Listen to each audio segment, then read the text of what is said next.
Welcome to the Sports Scouting Report podcast with Lee Brecheen.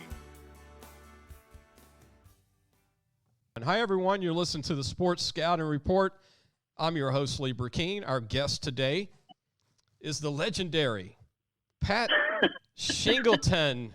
And if you're not from Baton Rouge, and I told Pat we're statewide and we go all over Louisiana. We even have 5 listeners in PA.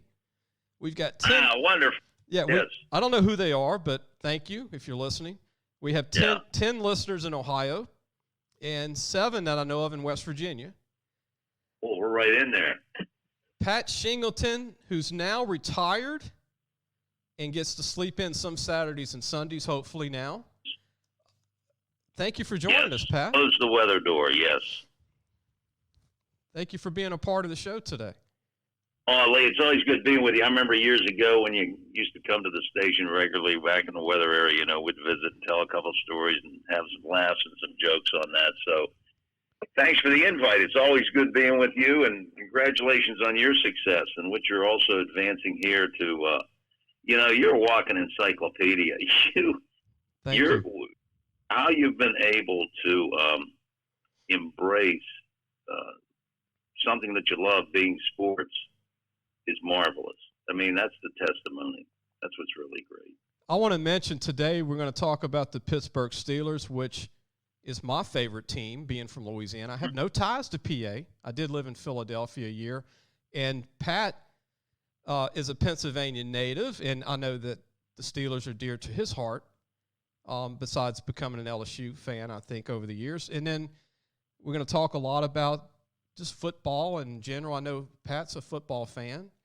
I'll talk about some of his involvement with a lot of great charities. And to continue, Pat, I've never told you this, but when I was a kid in Baton Rouge, the first weatherman that I knew existed was you, because my mom would have the TV on, okay, and it was on WBRZ Channel 2. Mm-hmm. I didn't even know the other one existed. No offense to the other channel, but my mom was a huge fan of the weather. And it's like we're watching Pat. And I told you this off the air that when Channel 2 did the special on your retirement, which I thought was first class at WBRZ, when they did the one show for you, and it was an emotional moment. You could tell watching the show with you on it, but my mom actually was crying. And I'm going to tell you, I shedded a tear. I mean, I was like, man. I knew you. 45 years. Yeah.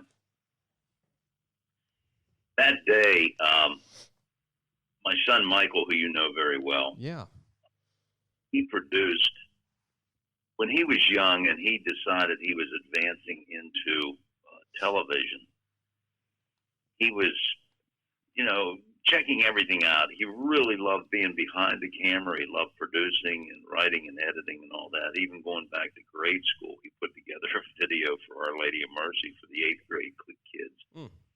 But I always taught him, I says, Mike, the basics are there's a beginning, a middle, and an end. And how you write and flavor the story in that regard is valuable. And gosh, he sure did a marvelous testimony to his father in providing all of that from the beginning, middle, and end. So I had not seen it. And so I was sitting there watching it as well. And, there was a few tears being shed there, but there also was quite a bit of laughter, too, in which, he told a great story.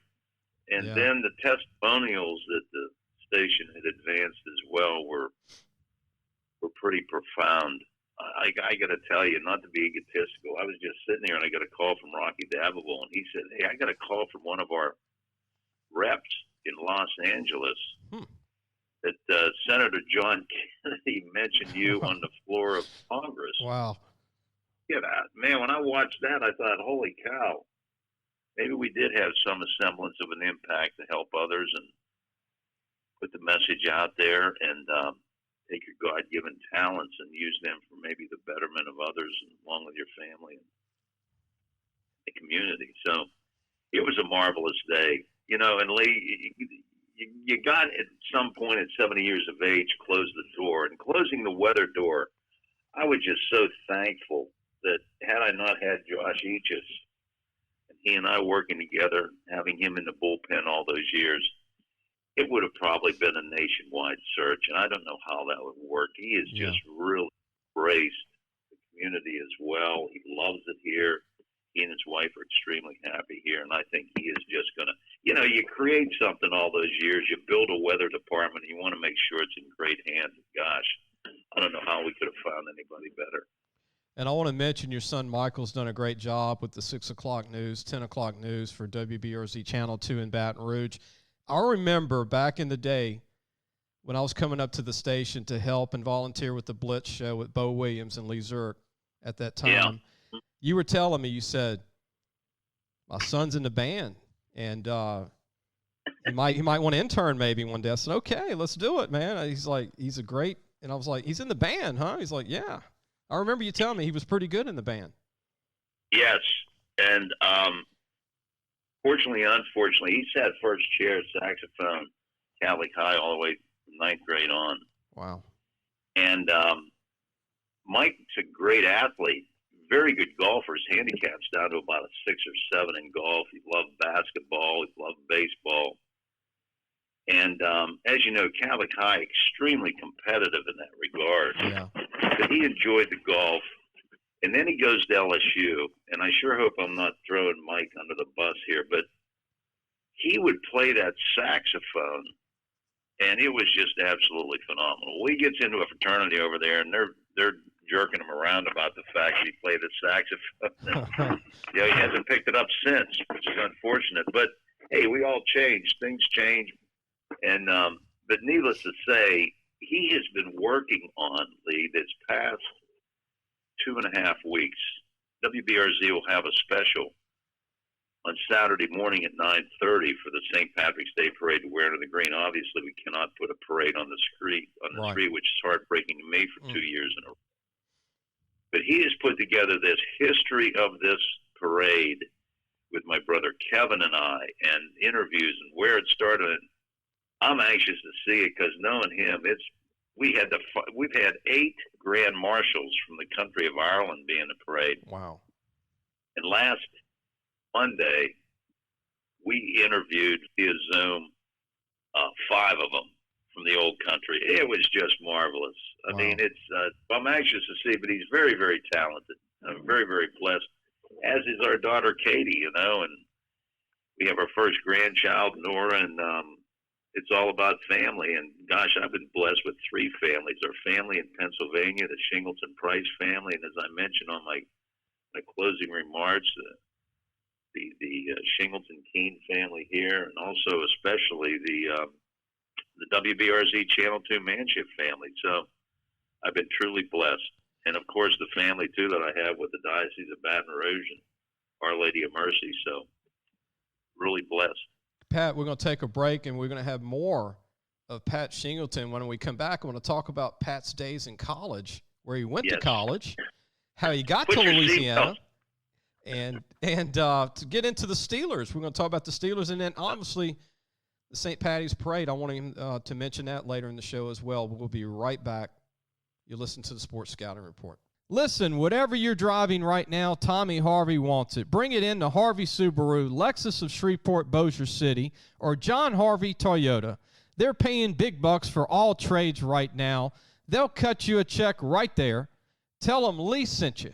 Welcome back. You listen to Sports Scouting Report. Our guest today is Pat Shingleton, who's 45 years, did an incredible job with Channel 2. When it rained, I knew. He told us. When it didn't rain, I knew. He told us. And when it was bad weather coming, we would find out really fast from Pat. And he worked hard. Trust me, when I would go to the station, I didn't work for Channel. I just volunteered with Bo Williams back in the day, Lee Zurich, when they were doing the Blitz show, and come in and talk prep football. But Pat was still there when we started at 10:30. And I remember when we finished at 11:30, Pat was still there. So was there all day long, making sure that he just loved doing what he's doing. Like, I love football, and I know he's a football fan too. But I want to talk about your college career, and I mean, you went to Gannon University. I'm familiar with Gannon. in Erie, Pennsylvania. I know where that's at. Yep. You got your journalism degree, and you went to Point Park in Pittsburgh. Yep. And you started at St. Joseph, Missouri at KQTV. Correct. Yes. And then Baton Rouge. How did Baton Rouge come about, Pat? And was that answering an ad, or like there was an opening, or how did you come to Baton Rouge? Well, an agent put me here, but and Lee, rewinding the tape even more, if you go back to, I knew that when I was in 10th and 11th grade, I wanted to get into some semblance of communication, either journalism, communicative arts, something like that. Elwood City, Pennsylvania at the time maybe had a population of 20,000 people. And in my sophomore year, they finally put a radio station there, WFEM. I did everything I could to try and get on that station, along with WBVP in Beaver Falls, Pennsylvania, the home of Joe Namath. Wow. And also WKST of Newcastle and Butler. Couldn't do it. So I struggled a little bit basically on my ACT scores. I had relatively good grades, but it was tough when you had an older brother, Dennis, who was at Duquesne University in Pittsburgh. Okay. My second brother, Mike, was at the University of Notre Dame. Wow. And, there was, and I'll come back to that Notre Dame connection, which is pretty remarkable. But when you have older brothers that are setting the mark, it's like a champion Labrador retriever out there running out, setting the point and doing that, which I did with my father-in-law. Dennis was kind of like the second father. So I tried to get into other universities, and the acceptance came from Gannon. So I got in, I was able to basically by the skin of my teeth get into Gannon. And as soon as I was accepted, pretty much got a substantial full ride with Point Park University. But, when you're 17 years of age and all of your buddies are going to college and your brother's here and your brother's there. And once my dad, who was a meat cutter, saw that, he said, "You need to tell me they're giving you all this money." Well, he only understood, the dollar side, not the fact that the decision had been made. So Dennis kind of helped me through that. Went to Gannon and majored in political science, switched over to sociology, and was able to land a job doing news and sports at WWYN Radio in Erie. Yeah, a lot of people don't realize you were into sports. You did sports prior to being a weatherman. Did a lot of sport, and back then you were getting the scores league off of a little ticker tape thing. Right. One day it broke down, and I called the general manager. He says, "What do you suggest?" He said, "Call this guy Kaminsky. He runs a bar right down there on Peach Street." Well, the guy was a bookie. So I was calling there to get the Pirate scores and the all the scores in the major leagues and this and that, and then coming back, putting it together and sticking it on the air. So I did that, but they didn't have a journalism program. We were trying to put our own radio station. And folks, you got to realize this is back in 1968, 69. Way back. In order to be on radio back then, you had to have a FCC third-degree telephone, it's called a telephone radio operator's license, which meant that I got on a bus in Erie, went up to Buffalo, New York, and took the test, and then they would award you. And I had a friend, Dan Geary, who was on WJET in Erie, kind of mentored me in that. And then I really felt as though I wanted to gravitate to news. So I slid down to Point Park, and they had a full-blown television radio department, even back in the 60s. It Wow. was like Ford's time. We interned at either KDKA, WTAE, WPXI, WIIC, Pittsburgh Press, Pittsburgh Post-Gazette. So the journalism classes then where you were given an assignment each and every day to go cover some semblance story. So you were handling a police beat, you were handling a city council beat, and human interest stories, the whole shebang. Wow. So that was kind of like the foundation, but I needed money, which ties into everything related to the Pittsburgh football Steelers and also the Pittsburgh Pirates. So a guy by the name of Mike Gallagher had a pub, Gallagher's Third Avenue Pub, and it was a dump. But he opened a newer place called Gallagher's, which was a little bit more high-end, if you will. It was right there on Market Square. Okay. And so above my Gallagher's Pub, he basically had a brothel. So I went to work over there, and his wife, Bea Gallagher, and God rest her soul, she died this past year. She was in a lot of ways kind of like a second mom to me. And I've kept in touch with Bea all these many, many years. But I went to work there as a short order cook. Wow.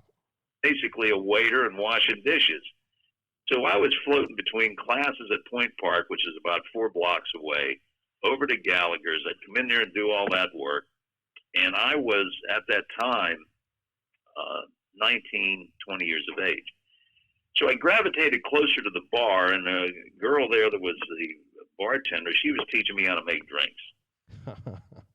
So Bea and Mike embraced this as well because they figured out what the heck, they were thinking open another college-related place, and they thought that Pat would be the perfect person to manage that, knowing, seeing his age, and knew all these people. So I'm working at Gallagher's Pub, and you have to be 21 by the Liquor Control Board in order to bartend. Uh-huh. So, Lee, here I am. I'm 20 years of age, and I'm out there pouring drinks, and I got a tie and shirt on and doing this and a vest, and I'm waiting on these two guys, and they had a bowl of stew and a couple of beers, and he throws his identification out. He says, "I'm going to have to see your driver's license." Oh, no. We're from the Liquor Control Board. And I looked at him. I said, "I don't have my wallet with me. I got it down at college where I am." He said, "We'll walk down with you." Well, what happened was I was gravitating toward bartending and getting people coming in, I don't know, for some reason. And the other waitress who thought that she was going to gravitate into the bartending position turned Mike Gallagher in to the Liquor Control Board. Oh, no. They had an underage thing. So, show you the connections. I never appeared before anybody in a court. I never went to a trial. It was never showed up on my record because at the exact same time, I was taking the Treasury Enforcement Agency tests to possibly gravitate into the Secret Service. Hey, Pat, is this? He was with the FBI, and right there in Market Square, you had everything. I mean, back in the day, the head of the Teamsters Union, after Jimmy Hoffa would come in there for lunch, gosh, their offices were right down the street. Wow. The United States was there. Pittsburgh Plate Glass was there. All these guys were coming in for the 2-martini lunch, and everybody knew everybody. So it then gravitated to this thing where they refer to me as Pittsburgh Pat, because he and Mike Gallagher put me in the Bartenders Union once I turned 21. Okay. Bobby Montanari had a place, Lee, that was called the Press Box.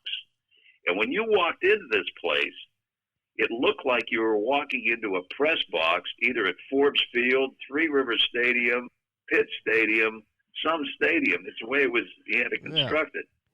So I was working on Monday nights for Bobby Montanari. Then my brother Mike was working for Beneficial Finance and wasn't making enough money. He saw how much money I was dragging in, so he got into the hospitality business, and he was a manager at a place called the Top Shelf. And there were 2 locations. There was one in downtown Pittsburgh and one out in Brentwood. Well, this was the other end of town that had the same type of place. So the thing was the Top Shelf. If you walked in and you said, "I want a gin and tonic," we were either pouring Tanqueray or Bond. It was all Top Shelf. Great place, great food. So I was working out there for him. I was handling that for Sundays with Mike, Mondays with Bobby Montanari, left Gallagher's and was working Wednesday, Friday, and Saturday at a place called Buddy's. Wow. And Bud Bailing and Bud Stevenson put this place together. And the theme on that was buddies. It was kind of like Dean Martin, Jerry Lewis, all these buddies had a big mural on the back of the wall like that. But on Wednesdays, Friday, it was 5 deep at the bar. Well, Pat, is this where you met a lot of the Steeler players? You became friends with Rocky Blau? And here's the great story on that. So when my brother Mike was at Notre Dame, they win the national championship with Terry Hanratty as a quarterback. Oh, man, I remember him. Jimmy Seymour was his go-to guy as a tight end. And the running back was Rocky Blau. Oh. And next to Rocky Blau was Elwood City's own Chucky Landolfi, who was all everything in WPIAL, Western Pennsylvania. Wow. So I'm working buddies one night, and Terry Hanratty and Rocky Blau walk into the bar. Wow. They says, "Oh, great, we got a couple of domers here." They said, "Who the hell are you?" I said, "Well, my brother's Mike Shingleton." "Oh, Mike, yeah, Mike. How's Mike doing that?" This is when Rocky Blau had half of his foot blown off in Vietnam. Came back, walk on as the Steelers. Hanratty, Terry Hanratty, he was from Butler, PA, which is right up the road from Elwood City. So Hanratty, the QB, and so he and Terry Bradshaw, the two Terrys, are battling it out for the starting position with the Steelers. So we got to talk, and I called my brother Mike, and we take him back then, Lee. There were some after-hours clubs in Pittsburgh, but there was no bars open on Sundays. So these after-hours clubs really became kind of like the haunts for us, if you will. Our cocktail hours, bartenders, waiters, and waitresses was between 2:30 and 4:30 in the morning. Wow. Wow.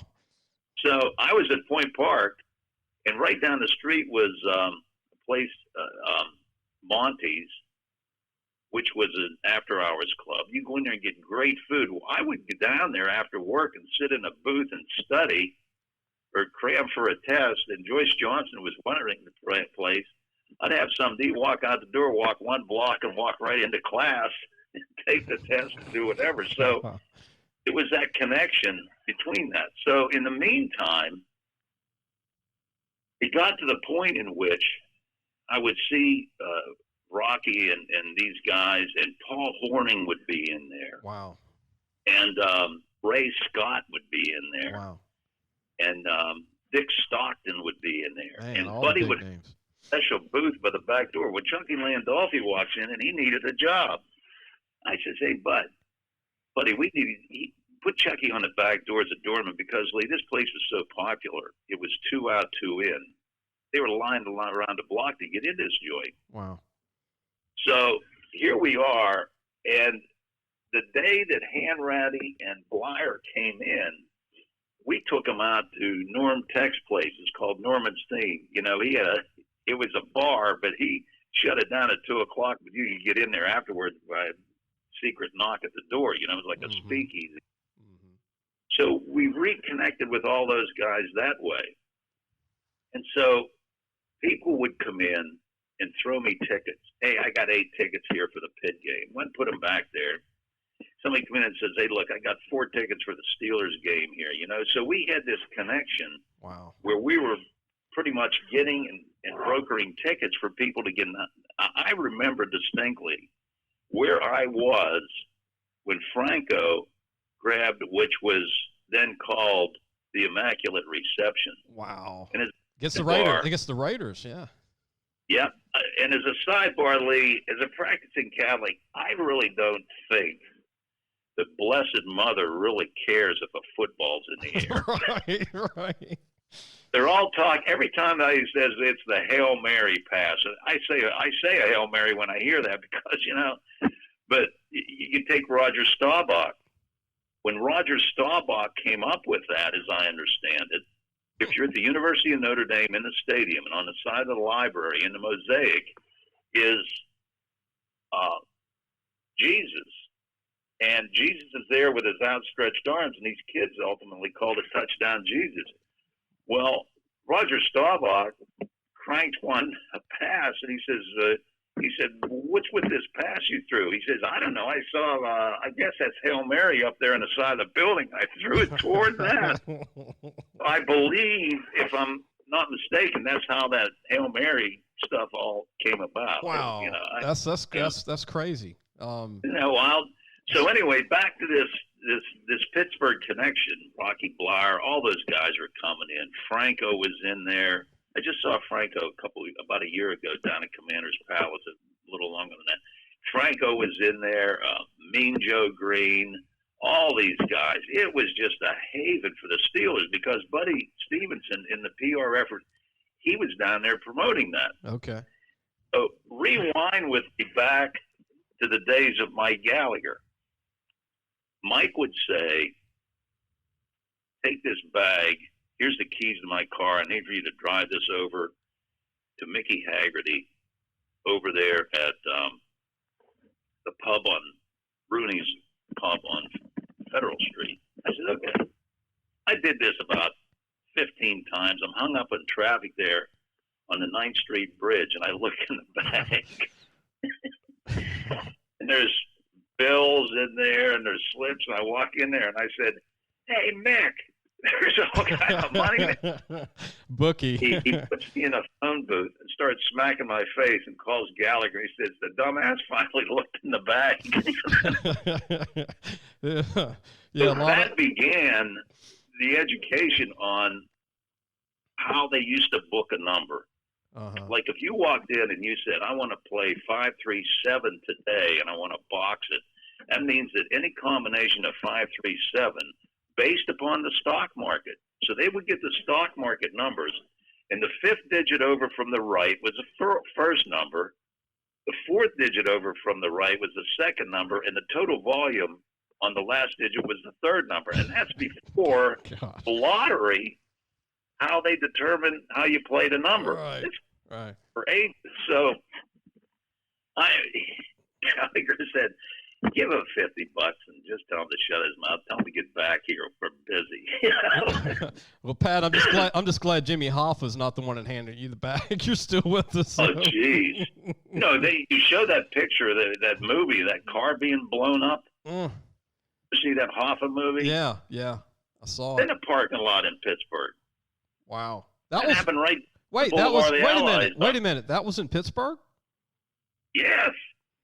Did not know that. Morris came out and he was talking. He was always fixing his eyes. He used to come in there for lunch. That's where that occurred. Wow. Which there in Western Pennsylvania, in Youngstown, and I sure hope I don't get knocked off for this. That was a pretty solid mob-related community. God love it, my dear friend Checkers Chikaris. He and his brother Tony, they had all of the in and out flight business coming into the Pittsburgh airport. But Checkers and I were together. I was dating a girl, and his girlfriend. They knew one another, and I'm working at the Pewter Mug at that time. And they walk in, and I said to Doris, I said, "What's wrong?" She said, "Checkers is dead." I said, "What?" Wow. And his place, it was called Checkerboard Square. It was a really good bar that was right off Market Square. They claimed, which was not true, that he offed himself. He killed himself, but wow. He really did. Pat, we're going to take a break. I want to take a break and come back. We got Pat Shingleton as our guest. What a great person. 45 years as the weatherman for Channel 2 WBRZ in Baton Rouge. If you're hearing this show, you're getting to know Pat if you're in Shreveport or Monroe or Lake Charles or Houma or New Orleans. And when we come back, I want to talk about some Steelers history. I want to talk about the parade, the St. Patty's Parade, too, to promote what Pat started, and a lot of other stuff when we come back. We're going to be right back. Listen, whatever you're driving right now, Tommy Harvey wants it. Bring it in to Harvey Subaru, Lexus of Shreveport, Bossier City, or John Harvey Toyota. They're paying big bucks for all trades right now. They'll cut you a check right there. Tell them Lee sent you. Welcome back. You're listening to the Sports Scouting Report. Our guest today is Pat Shingleton. Happy retirement again, Pat. Thank you, bud. I want to throw some stats out. You'd love this, some Pittsburgh Steelers stuff.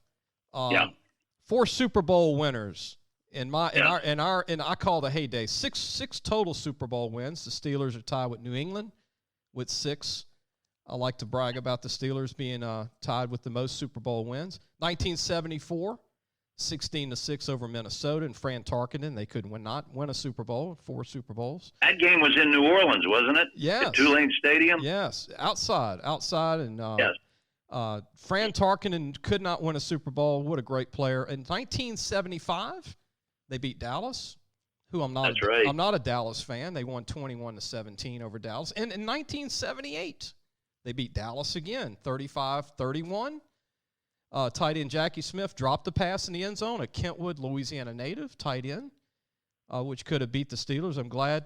No offense, Jackie. I'm glad you didn't catch it because the Steelers won another Super Bowl. In 79, they beat the Los Angeles Rams and Vince Ferragamo, 31-19.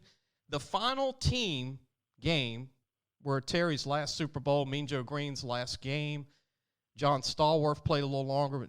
And in 2005, they beat Seattle 21-10. 2008, they beat the Arizona Cardinals 27-23. And I thought that this year the Steelers started 10-0, 10 wins, the best start in the franchise history, which blew my mind. Yeah. They didn't finish good. Ben got hurt. Something wasn't right with Rosenberger. They had a lot of injuries on defense. All their linebackers were hurt. Everybody was hurt on defense. But I thought this was going to be their year. It didn't happen. What was your thoughts going on watching the Steelers this year? There were some complications that occurred not only on the defensive line, the offensive line, but also you reach that level, and I think that Tom Brady probably proved this. You reach that level, everything's got to be in sync, not only from a leadership standpoint, but also play selection and the whole shebang. It's basic football. But, I guess they probably had a great opportunity of being there. And I think also there was one other Super Bowl game that with Neil O'Donnell, I think he was a QB they may have lost. And that was the one game they were in the Super Bowl, but I think they lost that game. To Dallas. Yeah. But I didn't mean to take it to another angle on that. You know, a lot of my great memories with the Steelers kind of revolved around what occurred in my experience with back to the days of Terry Bradshaw. And if you don't mind, I just wanted to share with you how that connection came back again. So I'm working, I filled in a couple of nights for Bobby Montanari, and this big guy walks in, huge guy. He sits down. I said, "You must be in town for a tryout." He says, "Yeah, I'm staying down here at the Y." Huh. I introduced him to some other guys at the bar, and we get to talking, and it was John Banaszak. What? The big D tackle that looked like you wouldn't want to face that guy. I remember his picture, Pat. He looked like the guy from, what was that 70s movie? Not Mountain Men, but the most fearful looking guy I've ever seen in my life. I remember with Tuzak. And as gentle as a giant. I mean, he came in there. He had just graduated from Eastern Michigan State University, did his time in the military, had a walk-on opportunity. Wow. And so these guys that were in public relations and advertising with J. Walter Thompson, John Waldron championed this effort. They created in Three Rivers Stadium the largest sign that ever hung inside the stadium in the history of the franchise in the stadium. And it had on it the Banaszak Bunch. Oh, man. And so John went on. I think he probably has 4 rings. Yeah. And so here's that connection that occurred there. So advance that a little bit. You mentioned St. Joseph, Missouri. Here I am in St. Joseph, Missouri. I set my goal at a year, and I was gone in 10 months. An agent saw my work out of Chicago and wanted to send me either to Davenport, Rock Island, Moline, Illinois, or he wanted to send me to Baton Rouge, Louisiana. So I get on a plane out of a snowstorm in Kansas City. I land down here. I meet Carlton Means and Tommy Gibbons and the folks at Guaranteed. out of a snowstorm to a day like this. I noticed there was some green grass and, beautiful day. They took me to Mike Anderson's. Oh, man. man. The first thing they did, I went over to the campus of Louisiana State University, and we sat on a bench there during a change of classes. And I never saw so many gorgeous young ladies in my entire life that day. Then we went to Mike Anderson's. Mike had just had his place over on Highland Road. Yeah. It was that little house right down there where there's now a shopping center. We walk in there, and they throw all this bait out on the table. There was crawfish and oysters and all. So I get on a plane and go back to St. Joseph's, Missouri. I went back to Kansas City, didn't hear anything, called this agent, and they wanted me to go to Rock Island, Moline, Illinois, which is not far from Chicago. And then all of a sudden they called, made the offer, and here I am. Wow. And the crazy part about it back then, Lee, was that you had, when you were doing a commercial in a television station, you had to cut and tape your commercial for your client in between news hits, because they just had the same cameras. So John Mahaffey left Channel 9 and went to 2. Jay Young left Channel 2 and came to 9, and I came in to do the weather. So my wife Maven had the Maven Keen Agency. She's in there producing a spot. And Maven said to Mr. Gibbons, who was a real good friend of her father's, she said, Mr. Gibbons, I really like your anchorman, Jay Young. And Tommy Gibbons turned to Maven. He says, Maven, I have a weatherman coming for you. Never saw her, never met her, and here we are married for 43 years. That's incredible. and look, we got to thank Baton Rouge, Mike Anderson's, for you coming in the beautiful campus of LSU. Yep, that's right. And so that was a crazy connection. But here, then, John Spain, I was doing commercials. I was at 9, but every Monday I was going over to Channel 2 to tape some commercials up for furniture, and we did 15 of them in the morning. Every time I was over there, Spain would tell me, you're either coming to work for us, or I'm getting you out of town. Well, Frank Magid was their consultant, and Frank Magid was a consultant in the NBC affiliate in Pittsburgh. So Dick, this guy calls me, he says, where's the best place in Elwood City to get a pizza? And I says, well, you either got to go to Johnny's Pizza or Maybar Bodies. He said, where's the best place to get a hot dog? I said, Pee-wee Lunch. But when Madeline stacks those hot dogs up on her arm, do not get the one by the pit. I said, what do you mean? He says, oh, yeah, he starts laughing. I said, now we're done with that. Who are you and what do you want? He says, Pat, I'm the head of talent for Cox Communications out of Atlanta. Wow. My name is Mallory. I said, wait a second. Is your sister Betsy? He says, yes. Wow. She graduated with my brother Dennis. You're Melwood da. Anyway, he put me up there. Went up there on a Christmas for a week and just did some fill-in work. Had a lot of fun. Stayed at my parents' house. Maven flew up. We just had a great New Year's Eve and whatever. So they made the offer, and I go there. So, Lee, I'm standing in the studio after being there about a year. Len Swanson comes in. He says, I got great news. I want everyone to know that we've just hired Rocky Blyer. Wow. To help us with sports at WPXI. Wow. In this room full of people, they're all applauding. Hey, Rocky. Rocky walks in, and the first person he comes over and shakes hands with and gives a hug is me. Oh, man. So the connection comes back again, Wow. When I hear your town, Elwood, you know what I think of? I think of Dan Aykroyd and the Blues Brothers. He was Elwood. Remember that? That's right. Yep. Elwood. Yep. Elwood was John Belushi's sidekick in Blues Brothers. What a great movie. Did you ever see the movie? Tom Hanks did a movie. What the heck was the name of it? It was shot basically in Erie, Pennsylvania. And he replicated Erie, Pennsylvania to do this movie. And shoot, what the heck was the name of the movie? That wasn't the movie about shooting pool with Paul Newman, was it? No. This was a movie about these kids that had a hit song.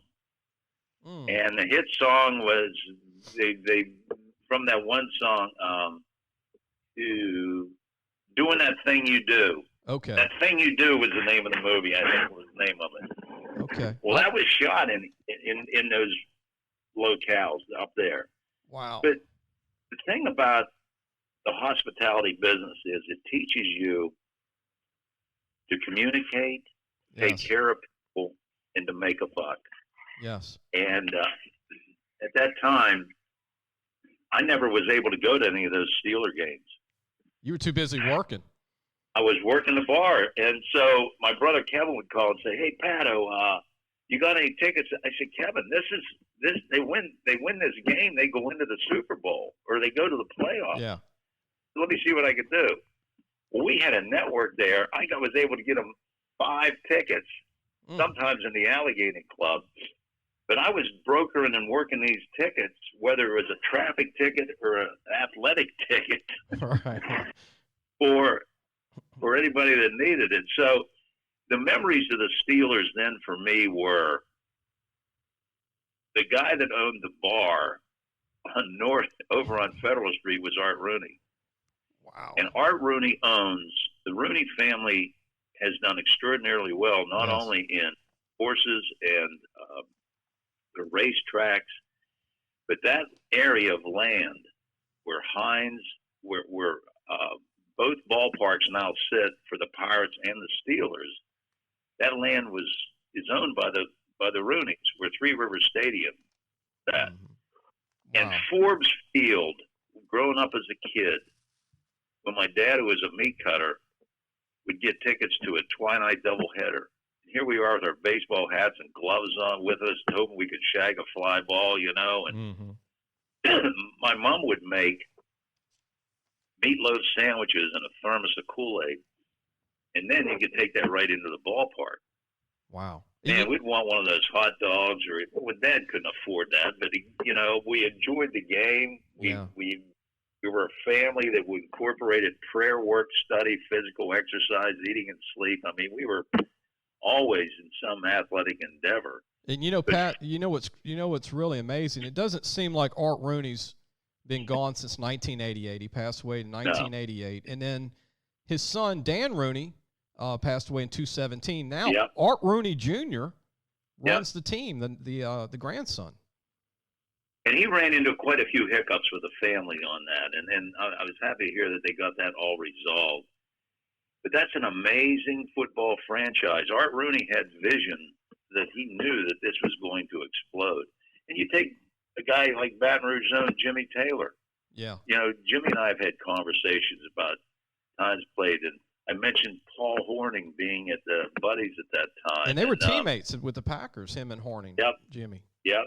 And there's just, we see these great legends, and I had conversation with Jerry Stovall, and Jerry told me, I was able to produce the football shows for Jerry and for Bill Arnsbarger back in the day. Wow. Weird. I was taping 4 game shows on a Saturday. Then I'd go out to the stadium and produce the football shows for those guys. We actually put a studio in the stadium at that time. But in talking to Jerry, he said he had tough time getting his head around the fact of how much money they are paying players and coaches. It just, it's mind-boggling, and to see sometimes their actions on and off the field is a little bit mind-boggling as well. Pat, tell the Louisianians how to pronounce the Pittsburgh franchise. You taught me after 30 years. It's pronounced differently in Pennsylvania. Well, a lot of them call them it's Steelers, obviously Steelers, but up there they call it the Stillers. Wow. So it's just I had to take some voice and delivery lessons on my first TV job because I still hold on to the accent, as they say. You can identify an accent for somebody that grows up in Chicago and the upper Midwest, of course the South, of course the East. I mean, I first came to town, Jay Young and I went out and had a pint one night, and I heard this girl talking. I said, "Are you from Brooklyn?" Excuse me. She said, "No, I'm what they call a Yat," which is kind of like the same accent, but right. Right. I wanted to mention this. The Steelers is worth $3 billion currently, which is the 15th. They're 15th out of 32 teams, the value of the team. 1933 was the first season. They won 32 playoff games, division champs 24 times. Yep. Mean Joe Green is one of 2 retired jerseys, along with Ernie Stautner, who was number 70 from Shotgun Ernie. Yeah, 1950 to 1963. Oh, no, I'm sorry. I was thinking of Shotgun Ernie Holmes. Go ahead. Oh, yeah. Ernie was the D tackle, and then Mean Joe Green, we all grew up with the Coca-Cola commercials. At least I did over here in Baton Rouge. And then some of the great players during your time there, Pat, and during my time of watching the Steelers, Jack Ham, Jack Lambert, my favorite linebacker, Jack Lambert. Mel Blount that went to Southern University. Alan Faneca, who's current, he was post then, but he's a Hall of Famer, soon to be. Right. Franco Harris, we mentioned, the Penn State alumnus. Rocky Bleier, Notre Dame. Donnie Shell, Alabama native. Yep. John Stallworth, Alabama native. Glenn Swan, USC. The late Mike Webster, my favorite center from Wisconsin. And Rod Woodson was a little bit later. Dermonte Dawson. And look, Pat, here's some trivia you would love. Well, it's just some facts. The Steelers' current coaching staff has more Louisiana natives on it than any staff in the NFL. And ties to Louisiana. Their current offensive coordinator is Matt Canada, LSU's former offensive coordinator. Their wide receivers coach is Ike Hilliard from Patterson, Louisiana. Played at Florida, which people still are kind of upset he went to Florida. Carl Dunbar, former LSU defensive tackle, is the D-line coach for the Pittsburgh Steelers. I did not know that. The Plaisance native, which is right outside of Opelousas. And John Mitchell, the assistant head coach to Sumlin, was at LSU in 1987 to 1990. He was a defensive coordinator for Bill Onsparger. How you like that? Oh, boy, they're loaded up with Louisiana natives. I didn't even know. I pulled it today. I'm like, wow, this whole staff is Louisiana ties. You know, it's an amazing thing as a sidebar to that, Lee, that we live in this beautiful state. We do what we can to help others. Yeah. We try to take our talents and abilities and advance them. But if you look at the state of Louisiana, what's the population? 4 million people? If that, yeah. And here's Houston, Texas with 6 million people.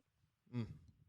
And it's an amazing, it just truly is an amazing dynamic of the successes that have occurred and have been championed from the great folks from this state.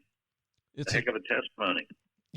I was able to live in Philadelphia and kind of take in the PA experience where you're from, Pat, and I lived in Philly in an old Italian hotel. I was building tennis courts, laying down concrete and rebar, fun stuff in 10-degree weather. I was like, 10 degrees, are you kidding me? And so I remember seeing these families that felt like I was back in the Godfather movies, and they would say, where are you from? Where are you from, son? And I'm like, what's Italian ice? And they're like, I'm like, basically a snow cone. Yeah, and I was like, snowball. They're like, snowball? We don't know snowball. We know Italian ice. I was like, okay. Yep. What about a po' boy? They want a po' boy. You mean a hoagie? You want a hoagie? I called my mom and I went, Mom, I'm in a different country right now. I'm loving it though. I'm loving it. I love these people. And then I was working at Cheltenham, and I even worked at Juniata, not far from Harrisburg, Pennsylvania. Sure, Juniata College is there. Yeah, I helped build the tennis courts over there. Spent a little time, met some of the Amish community, which was very interesting. Oh, yes. And amazing religion and sect. That is, those people are phenomenal. God's country over there. I remember that, and I remember the rivers there. They had the big striped bass that were in there, like 30, 40 pounds. You could see them. We'd park off the highway. I'm a fisherman. And I was like, man, I wish I can fish. But they're like, no, you got to build that tennis court today. I'm like, well, I got to come back. But we're going to take a break. When we come back, I'm going to have more Pat Shingleton. Pat, let's talk about all the good things that you've done. Speaking of community, it takes a segment, and I want to point out some of the things you've done for Baton Rouge and obviously Our Lady of Mercy Church since 1980. And I've got something to share with you. I actually attended a couple of times. I've been at Our Lady of Mercy when I couldn't make it, my other church, and I'm in the area on government, and I actually saw you talking in the church. Man, you were incredible. I was like, I didn't know Pat was at this church. This was years ago, but we'll talk more about it when we come back. You listen to the Sports Scouting Report. So, hey, guys, just wanted to take a minute to tell you about Harvey Autos. If you need a new or used car, there's 3 great dealerships right here worth checking out. John Harvey Toyota, Harvey Subaru, and Lexus of Shreveport, Bossier City. Low prices, honest people. Tell them Lee sent you. Welcome back. Our guest today is Pat Shingleton, enjoying retirement, hopefully, huh, Pat? Are you enjoying retirement yet? Lee, it's an adjustment, I think. I can't really get my head around the fact that it's retirement. In research, and not to get esoteric on all this, but the word retirement, going back to Pennsylvania, when Carnegie and Bessemer and the Mellon Scaife family and Rockwell, wow, and some big names, and they were doing all this stuff, it's like my great-grandfather. He was working 12 to 13 hours a day, 6 days a week in the coal mine and on the railroads. Well, these guys died when they were 65 because basically they were worked to death. Right. They came up with this fund to be able to take care of the families of these guys. And they said, before these people retire, meaning die, we're going to provide them with something on the mint. So I think that's how that worked, how that came about. So for me, all my life, I was throwing newspapers, the Pittsburgh Post-Gazette, when I was 6, 7 years of age. Mm. As I mentioned, we were trained as a Catholic family of prayer, work, study, physical exercise, eating. You had to contribute to the family.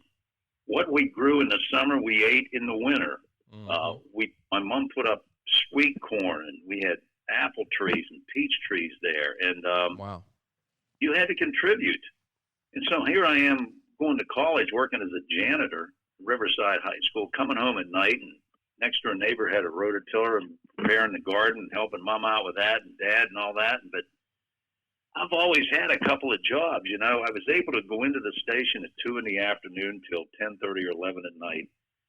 But prior to that, during the day, it was incubating projects. It was being a little bit more productive, if you will, and knowing you could get 6 or 7 hours of sleep at night and be productive the rest of the day. So to answer that, I have so many things before me that I want to do. I want to incubate something called LEAF, LEAF, Louisiana Energy Alternative Force. I want to be able to be a spokesperson because it was scary.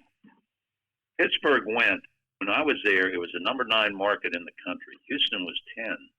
Once that steel industry collapsed and the Japanese steel came in, and labor, the unions were compromised because of that, the market collapsed. Mm-hmm. And it went from a 9 market to about a 23 inside about 2 years. However, in the city of Pittsburgh, they take these trips here in Baton Rouge with the Chamber of Commerce, and they'll go to Nashville, and they'll go to Austin, Texas. Well, I remember visiting with Stevie Toops when he told me, he says, "Hey, Pat, we just came back from Pittsburgh. Boy, what a town." Yeah, when you come through the Fort Pitt tubes and you see those beautiful buildings there, the vacancy of those buildings is about 50%. Mm. So the foundation stepped in, Lee, to bail the city out. Now, this is the Rockwell Foundation. Okay. This is the Carnegie Foundation, the Heinz Foundation. You can add to that, too, the Mellon Scaife Foundation. These are billion-dollar foundations to say, okay, look, we're going to throw the city $4 or $5 million apiece, and we're going to make this happen. Well, that's what sustains those types of cities that were able to be funded.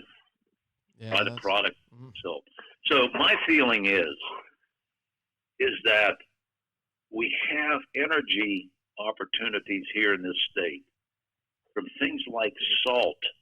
There's a guy that can put a turbine on the fastest moving river in North America. You have these abandoned oil rigs that are not only dangerous but don't have the horns and lights on, and you know that as doing the fishing you do. Yeah. But if you can put turbines on those, you can have a collection point. What are we doing about making batteries in the state of Louisiana? You know, if you drive across Mississippi River Bridge going west, you can see those big domes over there. They're filled with wood pellets that are being used to produce energy. So that's what I want to try and incubate here. That's what I'm trying to put together, is at least being some semblance of getting the message out on that. So I don't know about that. Getting back to that retirement thing, I still have to suit up, show up. You know? And speaking of that, that's why you're not, let's just say these are some hobbies that you love and things that you are a part of, but obviously very, very Christian man, a part of Our Lady of Mercy Church since 1980. Yeah. And actually, like I said, I walked in one day. I was in the area, and I needed to go to church. And I walked in, and you happened to be speaking, reading some verses. I said, I know that guy. Yeah. I didn't know Pat. Yeah, I didn't know Pat was here. This was like 20 years ago, and I was like, man. And then your Pat's Coach for Kids that you started, which I think was phenomenal for the kids in the city of Baton Rouge and all over. Chairman of the board, doing that for many years, and then your St. Patty's Parade that you and your brother started in Baton Rouge. Which I'm a Brecheen. I've got some Irish in me too, so I'm all about St. Patty's Parade. Sure. And then obviously we talked about your son Michael being at Channel 2, and you're proud of him. But you're definitely busy. It's just we're going to miss not seeing you chase these storms with us. Well, we weren't chasing them, but and the job you did with Channel 2 all the years, going back to Missouri, going back to Pennsylvania, coming back to Baton Rouge, going back to Pennsylvania, coming back, but just incredible job. I mean, it's like this. I know your replacement's a great talent. And mention his name again, because Pat, I know people are trying to get to know your guy that took your place. I want to give him that credit today on my show to be the new Josh Aegis, yeah, great guy. But he is. He's from Philadelphia. Really, from Philly? Yeah. He went to California University of Pennsylvania and got his meteorology degree. And he actually wanted. There's a guy you might want to talk to as well, Lee. He actually wanted to do baseball play-by-play. Wow. And his brother just accepted the position as, I think it's defensive coordinator at Oklahoma State University. Okay. Wow. I'm sorry. No. He's at a school in Texas. I can't remember which school, whether it's Texas Tech or one of them. Okay. But Josh wanted to do play-by-play baseball, and he just said, gee, there wasn't enough money in it. But he's excellent. He's thorough. He's able to get the message out there. He's loves the area, as I mentioned. But, back to the thing, Lee, about why we do what we do, and I fully and totally embrace this. And maybe this is part of the message today. Ask and you shall receive, seek and you shall find, and knock and the door will be open unto you. Everything that I have done, Coach for Kids, I was asked to do that by my wife Maven and Frank Keene, who had Keene's a Cleaner here at the time. Fill a prescription for the needy.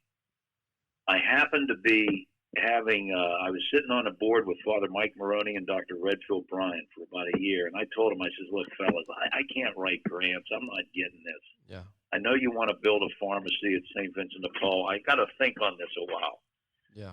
So, Lee, I had this sinus infection. I'm standing in a shower, and sometimes that hot water blasting you in the face makes you feel better. Step out of the shower, and I noticed, gee, if you could take a pill bottle, a vial prescription bottle, and take that, put a couple of dollars in it, and put it into another container, you could raise a lot of money by putting this container right on top of these counters where people come in to fill a prescription. As you're filling your prescription, fill one for the needy. Yeah.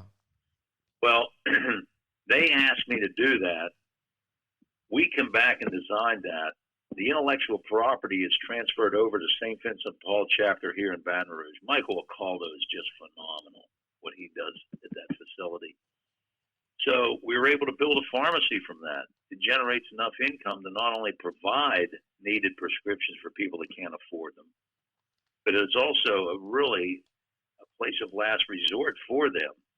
So we thought that with the Affordable Health Care Act, which wasn't affordable and you couldn't get the health care, would have possibly shut the pharmacy down. It's even more. We're filling more prescriptions now than before that. Wow. So people have asked, they ask you to do something and you have the opportunity to say, sure, I'm going to do it, or no, I just really don't want to do it. And maybe to my detriment, according to my wife, sometimes it's hard to say no, because of the need. Little trivia for the University of Pittsburgh. My favorite college football player of all time was Dan Marino, right from Pittsburgh, Pennsylvania. I'll never forget the Pitt played Notre Dame. Johnny Majors was the coach at Pitt, I believe, at the time. That's right. They beat Notre Dame. They had Tony. We called him Tony Dorsett. They call him Dorsett. We call him anyway. Took him to a national championship that year, and I think was that 1978. I think so, because they also had Hugh Green, Bill Fralick, and Ricky Jackson from the Saints was on that team. Yep. They had a heck of a team that year, and what Johnny Majors did, which is really wildly, he went, and back then we called them loudspeakers. He had these speakers put up on Forbes and 4th Avenues in Oakland, right there in the campus of the University of Pittsburgh. And he had them constantly playing the Notre Dame fight song on that street. So by the time once they heard that song, the fans were just booing. That's funny.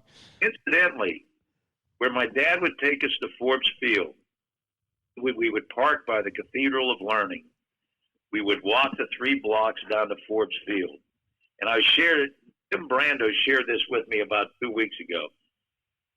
On the campus of the University of Pittsburgh, they still have a section of the left field wall where Billy Mazeroski cranked that one over the fence, beating the Yankees in that World Series game in 1960. To this day?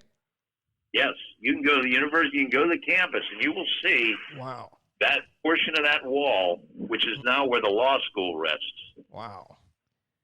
That was a great stadium. And I want to mention the Pirates. We can't leave them out. But the guy that I remember as a kid watching during that era of you being there was Dave Parker. Remember Dave Parker? Yeah. He was a heck of a player. He was a tremendous athlete. Yeah. He was, and back then, when I was working in Gallagher's Pub then, the photographer for the Pittsburgh Steelers, for the Pittsburgh Pirates, was a guy by the name of Les Banos, B-A-N-O-S, Les Banos. Les would come in all the time. And he would come in with autographed baseballs for us and pictures and whatnot. And back then, had I saved that stuff. Oh, goodness. But for me, people would come in, I was just giving it out at the bar. Right. The Smithsonian might be talking to you if you'd have saved that stuff. And just tremendous memories there, It's not just the athletes, but it's the people behind the athletes, all those assistant coaches that would come in and they'd bring in footballs. And I remember one night in Pewter Mug where I was working, Saturday night, who walks in the door but Roy Jarella? He was the kicker. Yeah, the kicker, Roy, number 10. Yeah. Yeah, Roy had the personality of a walnut. And he comes walking in the door, and everybody says, why aren't you? I guess they must have suspended him for a game or something, or he fell into the drink or something. I don't know. But these bars and these pubs, a lot of people think that the Constitution of the United States and the Bill of Rights was written in some building in Washington, and it really wasn't. It was written in pubs or public houses. Excuse me. It was written in church basements and churches. Wow. And this is where, if right now you and I were at my parents' house in Elwood City and we went up to Portersville and traveled Portersville up to Erie, this is where Washington truly did travel. There's a place called Rachel's Roadhouse, which is one of the legitimate pubs back then, with a house next to it. They call it the Stone House, is where Washington regularly stayed there. And they traveled that area down to Fort Pitt. Wow. During the Revolutionary War, moving troops and moving supplies and whatnot all along that area. But, you know, here again, similar to these thoughts, the real history of the country in a lot of ways in sports, it was really also defined, if you will, as to what these guys were doing after the game. They were going to get a couple of cold ones. Let's face it. Right. They were going to blow off some. Sure enough, they go into a place and they're surrounded by fanatics, which is, as we know it now, fans. Right. And just they all had something to share before, during, and after the game. Pat, I want to ask you, to this day, and I know you've been back, I don't know when, but I know you've been back probably at least the last couple of years, I would take it, or 5 years, but has the pub loyalty stayed the same? I mean, the pubs there are still the same like they were in the 70s and 80s? Is it still a close-knit group? Market Square right now, Gallagher's Pub, where we used to rest on the corner there of Market Street just off of 3rd Avenue. PPG came in and bought all that property. Okay. So they bought Mike out. Mike relocated to Florida. He had another place right across the street, and he sold that to Jimmy Petrinas, who took over Permanente Brothers. Excuse me. Now, if you remember, Lee, Permanente Brothers invented a sandwich in the produce yards in Pittsburgh. This is back in the 1900s. These truck drivers would come in, and just like Jimmy Hoffa portrays in the movie and that one, the teams, prior to the Teamsters Union, these guys were primarily worked to death. They had to pick up a load, drop off a load, and they didn't have time really to rest. They were on the road probably 14, 16 hours. Mm-hmm. Well, they came up with a sandwich, and basically it was a coarse ground burger, if you will, but it was a little bit heartier. On top of that sandwich was provolone cheese. On top of that sandwich was coleslaw. On top of that sandwich was tomatoes. And on top of that sandwich was fries. Wow. And it was on a Vienna bread. God. And so Jimmy bought that, and he franchised Permanente Brothers all throughout Western PA. It's a tremendous sandwich. I make it here at the house, and the kids go crazy over it. Wow, I'm hungry now. I got to go get something to eat now. So after you mention it's easy to make, easy to do. You get that Vienna bread like they have at Albertsons. Yeah. And then the other sandwich I make is a mushroom cheesesteak hoagie, which is like ribeye sliced, cheese on it, man, and tomatoes. But the produce yards back then was the place where this occurred. So in Market Square right now, there's still the shops there. And to answer your question, sorry, I had to go around the block on that. South Side has a lot of the older type of pubs. And when you go across the Smithfield Street Bridge, down to Carson Street and bang a left, you'll have some of those. But the old pubs that I remember in the North Side when I was at Channel 11, some of those are still there. They still hang on to that unique. It's similar to when Kevin and I and Maven and Martin Shaw and Andy Azella and ZZ Gardens back in the day. Yeah. We tried to recreate a Pittsburgh pub in there, and we were somewhat successful with it, obviously with the start of the St. Patrick's Day Parade originating there. And today, I have been asked so many times to stick my name on a pub, whether it would be called Patty's or something. And right now, if you and I were in Ennistimon in Ireland, probably the greatest and one of the best besides Dick Mack's up in Dingle, there's a pub there called Eugene's. And it is Irish as you walk in the door and walk to the back. It has everything in there. It makes you just want to, whether you drink or not, you just want to sit there and you want to have a bowl of chowder, or you want to be there. brown You just bread want to or take it pint. in. And I've been asked that, and all changes, and at 70 years of age, it's tough to relate to what the kids like today. Yeah, yeah. And would they embrace a pub like that? I just don't know. And as far as, it's not the investment, it's probably the fact that, hey, when you're 70 years, everybody's asking me to open up a pub. Yeah. Certainly not right now. All right. I want to mention this too about the great state of Pennsylvania.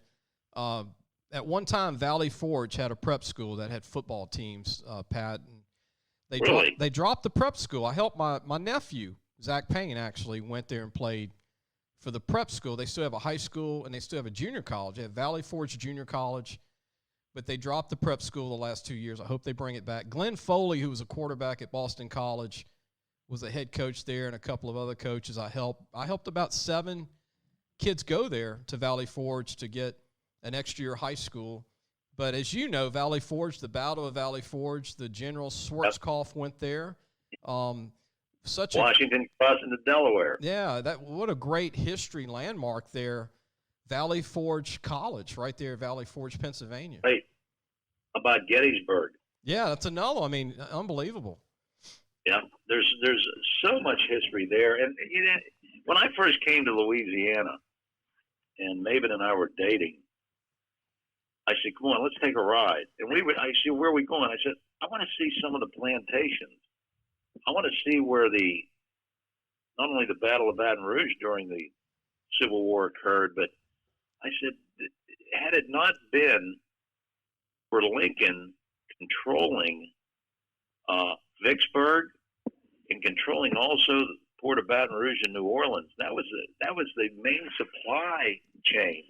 He also did a great job by utilizing the telegraph, and he had spies all over the place, but it would have been maybe a whole different thing. So, that intrigued me. But you go back to Pennsylvania, and right there, if you start at Pittsburgh at the point there, where the Allegheny and Monongahela form the Ohio River, which ultimately dumps into the Mississippi, there's so much history there at Point State Park.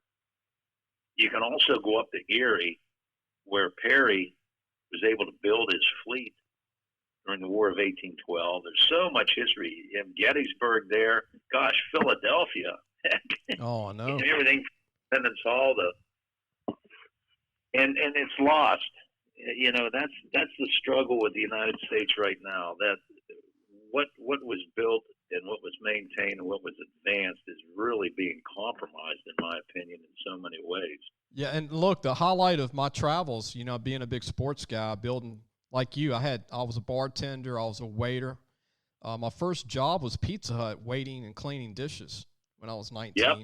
And I remember doing plumbing work, DJing, and serving beer and Cokes all at the same day. I had 3 jobs, just like you. I can relate to that. But I was in Pennsylvania, and I remember we got off of work at 5 o'clock, Pat. We got off early. And I told the guys, I said, we're only about 30 minutes from State College, and I want to go see Penn State. Oh, wow. Happy Valley. Happy Valley. And we drove to Happy Valley. It was on a Saturday. And I'll never forget this, Pat. The chances of this is slim because they lock the stadiums up. You just can't walk out on the field and get in. But I show up, and the guy's about to lock up. And he's head of maintenance, and he said, "You sound different. Where are you from, boy?" I said, "I'm from Louisiana." He said, "Have you ever been inside?" He said, "I'm not supposed to let you in here." I said, "Will you let me in, please? I mean, this is a dream." And he said, "I'll open up and I'll let you in." He said, "You need to go out there." And I was just, just that feeling of going out on the field, seeing the game as a kid, and being able to take that in. And they had all these soccer fields around. I'll never forget, around State College, they had all these soccer fields when we didn't even know what soccer was here in 1990. Like, we saw soccer balls in maybe a store, but now Baton Rouge has exploded with soccer. But they had soccer fields everywhere. And then that was a highlight of my life. I was 19, and the guy said, "Look, was it everything you thought it was?" I said, "Yeah." I said, "I just, watching the Nittany Lions and watching Franco Harris and Jack Hamm play here, and John Capoletti, the John Capoletti movie, and Brian's song, that movie about him. I said, this was just one of my treats. And I think that the real damage, unfortunately, that occurred at Penn State was the full and total loss of Joe Paterno. Oh, definitely. They hired the coach from Vanderbilt, who's really got him winning again, and he had a pretty good year last year. Pretty good year, and they're going to have another great year. They had a kid named Micah Parsons, who's going to be a first-round pick in the draft from Harrisburg, Pennsylvania. Wow, yeah. And I've got one more little note that I think you would love being from PA, is that Harrisburg High School has produced more NFL players than any high school in the state of Pennsylvania. Penn Hills is 2 out of Pittsburgh. Hills, I was going to say, WP at Western Pennsylvania, I didn't know that about Harrisburg, but Penn Hills, that was always for Ohio State, Penn State, Notre Dame, all those schools. They would look to Western Pennsylvania, and you take Joe Namath. And Lee, what is an amazing story about Joe Namath. And look, so people know this. He's a Pennsylvania native. A lot of people don't know that. My dad cut meat for his mom. She would come to Kroger's, Beaver Falls. And my dad and Joe's mom, he would help her out. Wow. And when Joe never put on a pair of pads, football pads, until he was a junior in high school. Wow, I didn't know that. Larry Bruno, coach of Beaver Falls, saw him playing sandlot ball and saw him cranking these passes, pulled him aside, put him in there.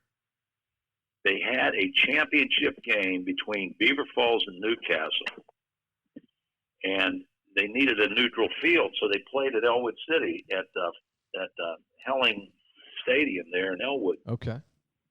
My dad was at the game, and it came down as a tied game. A couple of seconds on the clock, Joe runs one in and scores. So traditionally, where the coaches carried off the field, all of the kids, all of the black kids in the stadium carried Joe off the field. That's a great story. Had that relationship. So here comes Bear Bryant. Notre Dame wanted Joe Namath bad. He didn't have the grades. He didn't have the scores. They just could not pull it off. So the assistant coach at Notre Dame had a friend that was an assistant coach under Bear Bryant in Alabama. And I met this guy when I was playing golf one day. This assistant coach told me the story. He called him. They got in touch with Joe. They flew him to Alabama. There's never been a player that has gone up on the scaffolding with Bear Bryant except for Joe Namath. Wow. Because Bear knew that it was going to be a difficult time for this kid to adjust. And there was a segregation back then. Mm-hmm. That he knew if there was going to be somebody that was going to be able to work with a ball player, no matter what the color of the skin, it was Joe Namath, which is true to this day. And so he took him in there. They did extraordinarily well. And my goodness, take a look at where Nick Saban's from. Yeah. Well, not far from PA in West Virginia, not far away. Lou Holtz, Steubenville. Wow. That whole area right there, the high school that I went to was only 6 years old when I graduated, so they didn't incubate a football program, whereby my brother Mike wanted to go live with Aunt Dorothy so he could play for Lincoln High School. But it's you take all those schools now. Riverside High School, where I graduated from, and right now we sold our parents' house, which is right there on Wiley Hill. Okay. And in selling our parents' house, there were people lined up to buy it because the school system in that area is number one in the state. Wow. But, great memories with all that. But, your example as well, Lee, you've worked hard. I don't know, but I'm guessing you had tremendously great parents. Yeah. I credit my mom. one of your biggest fans, Dolores Thompson. Yes. Yeah. But we weren't allowed to sit around. We watched the Three Stooges. You know, we had times where we were able to get in front of the TV and have some relaxation, some fun. But we were always in some competitive endeavor. And I think that's the key, too, as far as, you know, I go and I speak to these folks and I tell these, it's painful. When these young kids are shooting one another and they turn to us and they say, what are you going to do to help us? And the first question I have is, where's the father? Where's this kid's dad? Because I'd really like to say hello to him. So, not to get off on all that, I know it's a day to talk about the Steelers. These kids are struggling. Well, I mean, life's connected to athletics. People are human, like you said. They have daily lives and then their sports. Yep. And I want to mention this. You would love this. One final tidbit about Pennsylvania. Quarterback Johnny Unitas. Joe Montana. Yep. Dan Marino, Joe Namath. Several phenomenal. And I always say this, and you're from Pennsylvania, Pat. Was Perilli from there? What's that? Was Babe Perilli? I'm not sure. Honestly, I'm thinking he is. I thought he was from around there too. I mean, it's like Henry Mancini. Yeah. Hey, you want to hear another crazy story, Lee? How about Pistol Pete Maravich, Ambridge, PA? That's right, because his dad was from Pennsylvania, right? His dad. Yes, and Press took him out of Ambridge. I think they went down to the Carolinas, ended up at LSU. And you know the sad testimony of all that? According to my dad, Press was a little bit squirrely. And every frame of film of Pistol Pete in the Cow Palace, at LSU, at LSU. According to my friend Henry Carville, they would go and watch the freshman games to see Pistol. By the time the varsity hit the floor, they were hitting the turnstiles, you know? All right, he was done. No need to watch anymore. Every frame of film on Pete his dad had, and when he apparently left LSU on not such good terms, they tried to secure the film. He would not give it up. And all of that was lost in a house fire. Oh, no. You'll see there's not a lot of video of Pete at LSU because his dad took the film. Wow. You talk about just history. Isn't that horrible? History. Yep. Wow. And he had, probably the greatest player that ever played there. No offense to Shaq and the other kids, but yeah. I didn't get a chance to see him play. I was too young, but just watching, like you said, the film. Most of the film they have is the NBA. But yeah, I mean, like you said, he had some 60-point games, 70, 80-point games. None of those are on film. Like you said, I didn't know that. I'm glad you shared that, Pat. I had no idea. I always wonder, why don't we have more film? It's the same takes. Yeah, his dad absconded it, and it was lost, unfortunately. Wow. Well, Pat, I really appreciate you joining us today, and I didn't know that we would get over an hour, and I thought it was great. I'm talking football, life, Pennsylvania, Louisiana, your career. I'm really thankful that you took the time. I know you're still busy. We say retired, but I really, again, thank you for taking the time to be with us today and be a part of the podcast that we do. Yeah, and please don't forget. Please shoot me your mom's address. I want to send her a little note. I will. Don't hang up. I want to talk to you. I want to end the show. Everybody go to our website. Speaking of promoting and helping kids, we have stories on different high schools around the state. Jace Lejeune, my editor, has stories on several coaches from several towns and cities in the state. We feature these kids. We have over 300 from this past year alone, and we're going to do some more. We're going to start on the 222 class in a couple of weeks. I started on 222 3 years ago. It never ends, but I love it.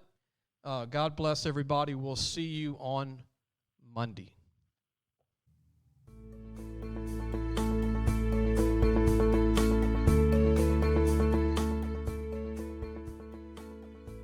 Thanks for listening to the Sports Scouting Report podcast with Lee Brecheen.